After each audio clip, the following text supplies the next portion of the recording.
Mimi founded the Bay Area Citizens for Sustainable Liberty on July 4th, 2011, the anniversary of the signing of the Declaration of Independence. Having lived in the San Francisco Bay Area, she recognized that San Francisco was ground zero for an assault on property rights in the form of One Bay Area, Plan Bay Area, a 25-year plan professed to be needed by government to achieve housing, transportation, and land use vision. You can read the rest of her bio there, but let's hear from Mimi. So I'm not going to spend a lot of time talking about Plan Bay Area because you can basically take the name and insert any other regional plan, and it's exactly the same thing. But it's a top-down central plan. It's a 25-year plan. I always like to point out that the Soviets only had 5-year plans. It's a regional plan, and in California it includes land use, mass transportation, and it allocates housing, and that's by state law, SB 375, that unfortunately was signed by a Republican, theoretically a Republican governor, Schwarzenegger. And it's been flying under the radar. The stakeholders know all about it, but most average citizens don't. And that's my next point. They are counting on 3 things: your apathy, your ignorance, and your isolation. Because even if you know about this, if you're the only one that shows up, and it's all stakeholders, they'll ramrod you. You won't have an opportunity to really make a comment. So I always say, let's give tyranny a chance. If you had any question about what was going on, if you look at the last regional report from Plan Bay Area, you will see that Plan Bay Area is the name of the plan, but their website is onebayarea.org. And if you had any questions about what's really going on here, you can just look at this chart and see that basically they think it's one Bay Area. Now there's 9 counties, 101 cities, and we go anywhere from massive urban area like San Francisco, obviously, all the way out to dairy farms and wineries and things like that. And yet they're trying to do cookie-cutter approach to the whole thing. Regionalism, I call regionalism the road to ruin. And again, this is from their annual report where they bought a building in downtown San Francisco. They have a perfectly fine one over in Oakland, but they bought a $170 million building in San Francisco, and that's not even the refurbishment cost, so obviously that's going to go up, but they want a presence, and they want the local governments to know that they're there, and actually that they're in charge. So a lot of people don't really understand how critical regionalism is to this whole process, and what the effects are.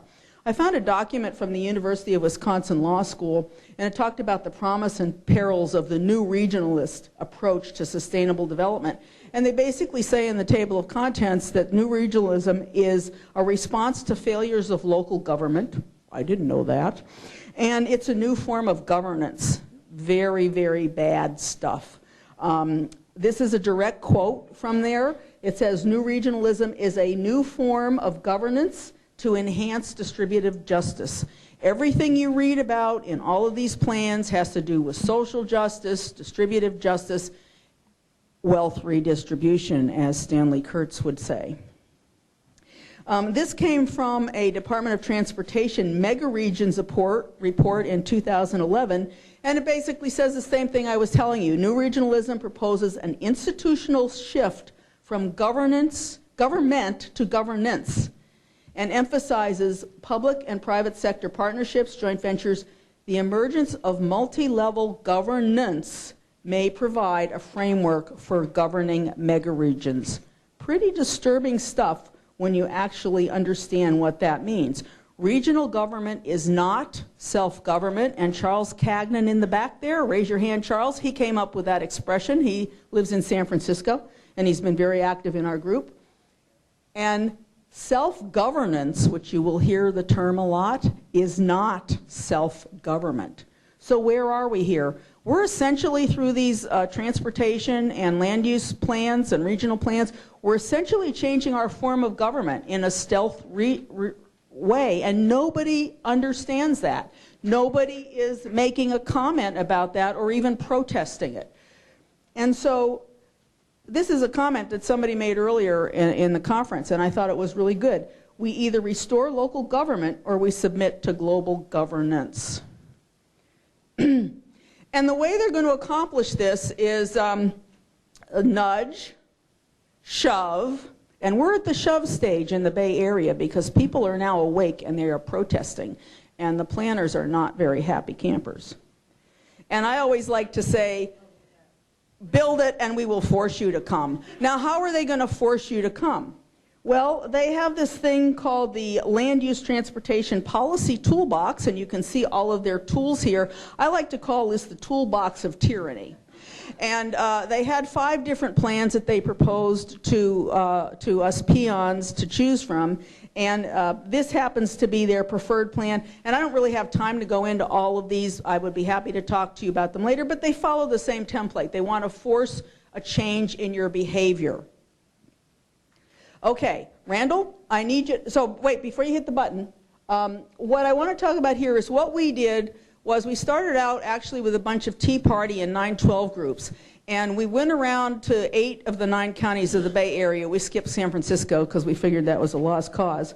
And we trained people on, and the training was 2 aspects. One was, it was called a tactical training class. And half of the training was what Plan Bay Area was and what the implications were. And the other half of the training was training in what's called the Delphi technique. It's also called the charrettes. And it's group manipulation is basically what it is. And there's a great book by Bev Eklund that you can get and read about it. You really need to know about it. And you really, if you're going to protest this stuff, you really need to train your people in what this is and how to counter it. So this is a little video. We always travel with a videographer. We do our own videotape. After this session, and you'll see why, the official videographer of the visioning sessions was heard to comment that the video of this, he was not going to show the light of day because we had people in there who were knowledgeable and questioning, and I think the facilitators actually got up and they were almost in tears. So Randall, go ahead and zap that for me. And this is a short version. This went on for almost 2 hours. What we had envisioned and what MTC and ABAC had envisioned in terms of complying with AB 32 and SB 375. So until we hear otherwise, that's what we're doing in these meetings, and very much need to get some input to provide for the commissioners and the ABAC board members. Unfortunately, because we have a fairly packed program, we can't be fielding all of the questions that this would be raising. But those kind of questions, those kind of comments are exactly what we want to read about on those worksheets. There's no reason you can't from 1 to 5. So please jot that down on your comment form, and we're going to need to go through this as it is. We can't change it right now. We can't change it, is what she's telling him. He's asking a question. If you aren't feeling comfortable with these choices, you don't have to participate in the exercise. Don't participate.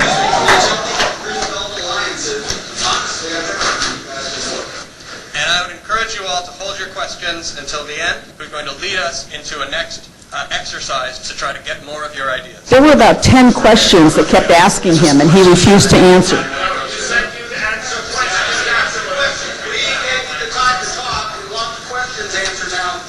Trust the process. There's going to be lots of time for discussion. We're too uninformed to vote right now. Are you a member of the group? I'm a citizen in this area. Okay, It so concerns did you me sign too, up? okay? She's a stakeholder. So that's really We have a specific period of time this sorry. morning to meet. We're already at the 10:30 point. We would like to get through this. We want to feel, this was not designed to field all your questions. It wasn't. And for that, I will... A lot of things that we don't agree with. Then don't vote on them. If this process is not helpful for you, then please write that down on your comment form and tell us what would be. But Start at the 30,000-foot level, the division, and it's not grounded in realities at the bottom. Then you're going to end up with answers to your questions that create a false vision that can never be implemented. Greenbelt Alliance has always opposed all new road building, correct? I do not know of a single case. I used to be a member of Greenbelt Alliance. And when you said, look, we need to spread this money around, the vast majority of that needs to go into road improvements. I'm not against your designs in the center of cities, but Greenbelt Alliance is saying we need more rail and light rail. That's hopelessly cost ineffective. Thank you. These are the sorts of things that we want to be able to hear from you all this morning. So I'm going to turn it back to the facilitator who can lead us through the next exercise. Everybody here knows this is not a government. Okay. It's by the Silicon Valley Manufacturers Association. I thought this was a government meeting. It's actually a private foundation with a lot of these somewhat biased groups. Right. Greenbelt Alliance definitely has a bias. Not answer my question, nor answer any of our other questions, which was... Okay. Okay, so you can see there that they want you to write your questions down and don't answer it. I mean, this was really the first time anybody ever challenged these people, and they were completely flummoxed. They had no idea what to do. I'll get into more of that later, but make sure you have somebody videotaping this stuff, because people wouldn't believe it. If I explained to you what this thing was like, you'd sit there and say, no, you're full of baloney. Okay, so the care and feeding of planners and their elected officials. What you need to understand is that planners are trained by the American Planning Association. They've all bought into this smart growth, sustainable development stuff. Most elected officials either are honestly just don't have a clue and they listen to their planners, or they've really bought into some of this stuff. So it's really important that you understand where they're coming from, and this is even at the local level. I call it calling out the cowards, and let's help them grow a spine, because what ends up happening is, know your NGOs. These are the stakeholders that show up at these meetings, and when they show up and the elected officials are confronted with something like this, what are they going to do? They're going to buckle to this, and they're going to ignore the taxpayers because the taxpayers are not there. And I was talking to somebody earlier, you know, most of these people have the meetings during the day. So if you're working for a living to pay for all this crap, which, by the way, you're funding these people, you're going to lose. And I always say government goes to those who show up. So it's really critical that you get people informed and available and out there and showing up. Research, looking for love in all the wrong places, the right places. I mean, this is all of the language that they use, and I'm not going to go over it. But what you really need to do is go beyond the rhetoric. This all sounds great, and to the average person that just listens to it, and when they frame the polls, they always focus on how great all of this stuff is going to be. What you really need to understand is the reality. We work with a cartoonist, and this is one of the cartoons that he came up with. I suggested this. This is the American dream, the soccer mom loading all the stuff in the car, and this is her with a bicycle, the sustainable green nightmare. You take something like this and put it on a flyer and go to soccer games and ask the soccer moms how they like the new smart growth ideas. So the magic of messaging, that's really the key here. And I think it's important that you frame everything in terms of, it's your backyard. This is what's going to happen to you. This is not something on some high level. This is how you're going to be impacted. And the messaging that we came up with that really resonated with everybody was loss of local control. So when I started this whole process, we talked about, but this is part of the slides that I used when I was explaining to Tea Party groups what was going on. This plan is control at the regional, state, and federal level, and it's the loss of local control. So there's no grassroots government. I'm using the wrong term. So what really turned the corner for us was when we started getting the messaging better, and when the liberals joined the fight.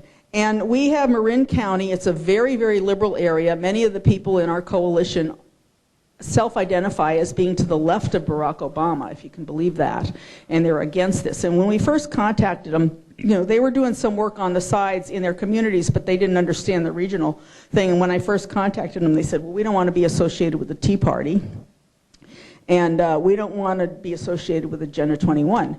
And so my message to them is, we are about local control, and this is going to impact local control. And what Marin does with local control might be completely different than what Alameda County does with local control, but the point is, you're in control. And so we were joined finally, after a long series of conversations, by a bunch of very liberal groups in Marin. It's called Citizen Marin, is the umbrella organization. And so it's really great because they understand now what the impact is of this in their area, and they're very, very active.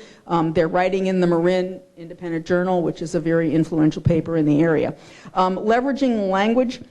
One of the people who's a member of CAPER in the San Diego area, her name is Mary Baker. She teamed with Wendell Cox and wrote a document called Dimensions of Sustainability, which is online, or I can send it to you. And basically Wendell's position was the term sustainability is in the language. You have to deal with it. So you can't say I'm against sustainability because the reality is the term is there. So how do you reframe sustainability in terms that get people to think about what's really happening? And so they've got 4 or 5 different dimensions of sustainability. One of them is financial sustainability. Another one is economic growth. So if you take a look at that, it helps you frame the issues in terms of the language that's being used by the planners and by the local city officials with our spin on it. The other thing about language is every time they show something like sprawl, what do they show? They show you this, right? And everybody goes, oh, golly, I don't really want to sit in traffic. Well, we've got another version of sprawl. And again, we could do this on every single term that's used, but I just use this as an example. This is what they show for sprawl. I like to point out that this is sprawl here. This is sprawl, suburbia. This is anti-sprawl. And what really pissed them off is that we started calling anti-sprawl stack and pack. Oh, my goodness, how could you use that term? That's so damaging. We call it stack and pack. We call it human kennels. We think of as many things as we can to be as derogatory as we can about their position. And it gets people talking, and it gets people thinking about what are we really doing here. So tools of the trade. I have a website. The website is Bay Area Liberty.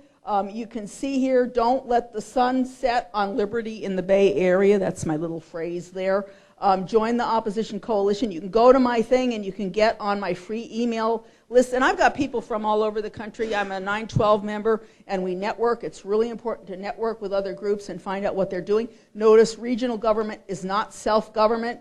And then your community, your future. That was another message that we talked about. And we talked about regional unelected officials are controlling your life was basically what it said. I do email marketing. I happen to use a program called Constant Contact. There are other programs out there, but it allows you to set things up and put some nice graphics in and put some links in. And I have my email list set up by county. So if there's something that's unique to a particular county, I can send it out just to them. Or if it's something that includes the whole Bay Area, I can send it out to the whole Bay Area. This is our YouTube channel. I would highly encourage you to get a YouTube channel. It's free. You can upload videos, you can they'll tell you popular videos, it doesn't show here, but you can like videos on other people's YouTube channels, and so it's a place where people can go, and that video that I showed you is like a 2-minute version of a 10-minute video that's on my website, and then my friend who's the actual videographer, his name is Steve Kemp, he's got a website which is YouTube/Tea Party Television, and if you go to that website, you will see he publishes the full-length version of all of these meetings. And what I do, I've learned video editing. I take his videos and I go in and I make like 2 to 5 minute segments because most people don't have time to watch the whole thing. But I can always back it up and show them I didn't take it out of context. So that's really important to do. I developed a relationship with a woman named Barbara Simpson. She's a talk show host on a conservative channel. I started by sending her emails and letters, and finally I sent her something that resonated with her, and she said, okay, I'll have you on for 15 minutes. Well, 2 hours later, we had this conversation. She's really about the only one in the Bay Area that's really picked up this issue, and she covers similar topics. So, and I always tape her programs, and then I put those up on the YouTube channel as well. You know you've made it when the Berkeley Daily Planet says that Plan Bay Area is a shocking theft of our democracy. Who'd have thunk, right?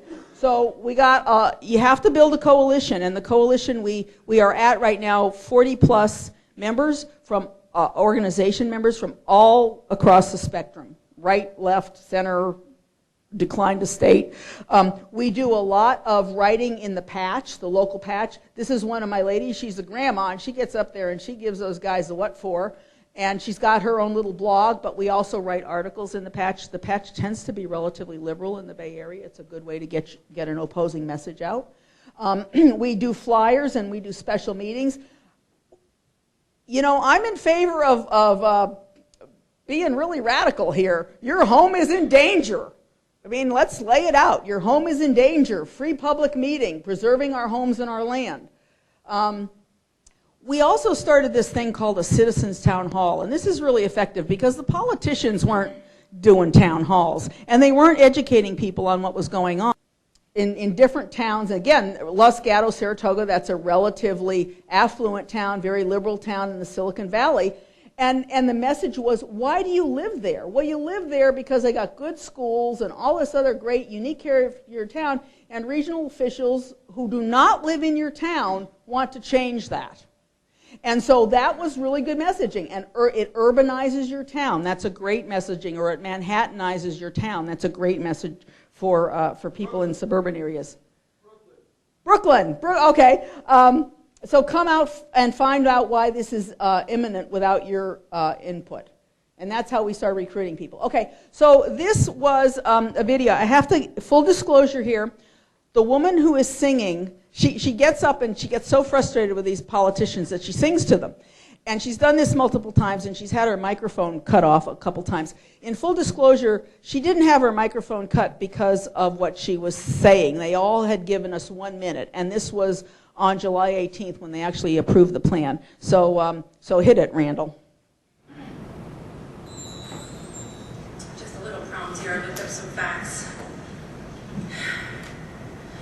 Oh, dutiful great bureaucrat, he claims to speak for me. A lowly serf, hardly a word. He knows what's best, you see. American utopia for those who know the king.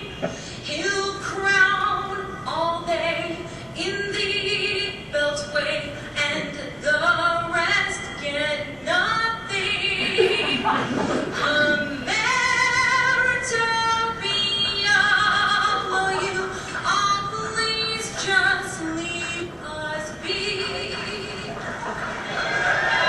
So what she says is, to live where we would like you see, we call this liberty.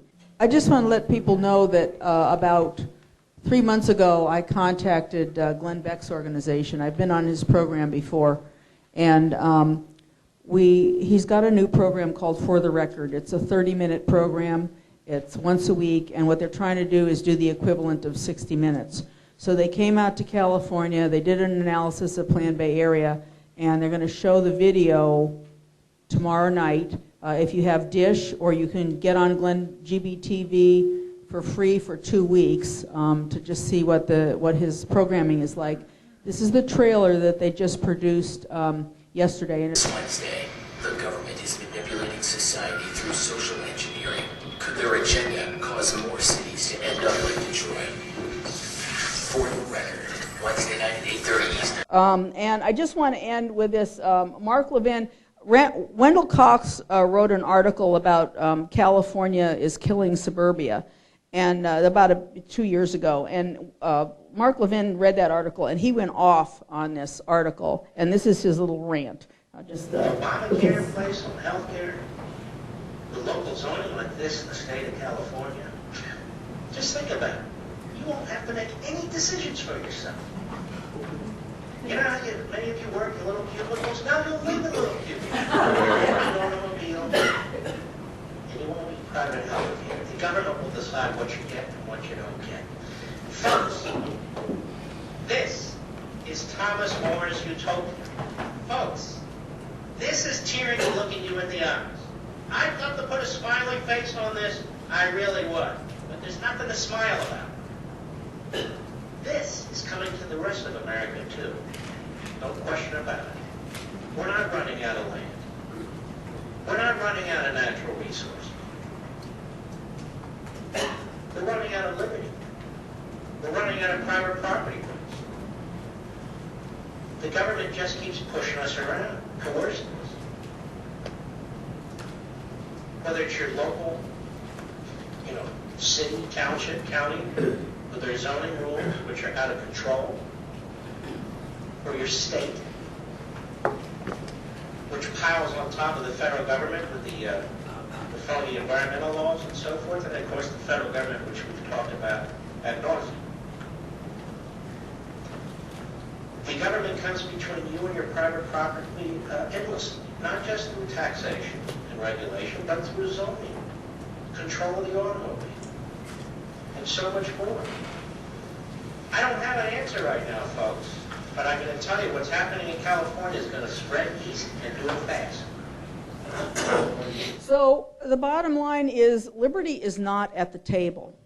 And we have to put liberty at the table. And I call ourselves community organizing for the Constitution because nobody else is. Thank you very much. You are under attack. Thank you.